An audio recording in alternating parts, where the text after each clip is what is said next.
ప్రభుత్వాన్ని దుమ్మెత్తిపోయాలనుకున్నారు. గుడ్. ఓ ప్రతిపక్ష పార్టీకి సంబంధించిన పత్రిక కాబట్టి రాసుకోవచ్చు. కానీ మొదటి పేజీకి లోపల పేజీకి పొంతనే లేదు.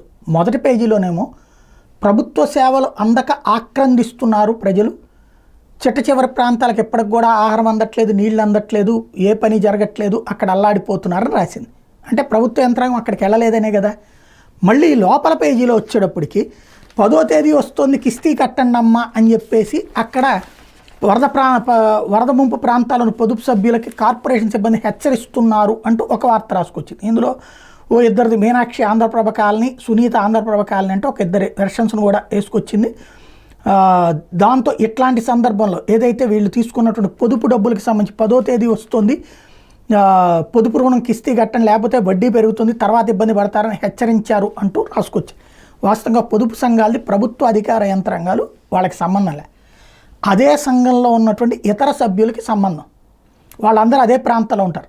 అందరూ మునిగి ఒకరికొకరు చెప్పుకుంటారా? చెప్పుకున్నది వాళ్ళ గ్రూపుకి సంబంధించిన విషయం అవుతుంది తప్పించి ప్రభుత్వాన్ని ఆ బురదలో లాగాల్సినటువంటి పని ఏంటి? ఇదే తప్పుడు వార్తలు రాసినటువంటి అప్పుడే పబ్లిక్కి ఒక వెక్సేషన్ వస్తుంది.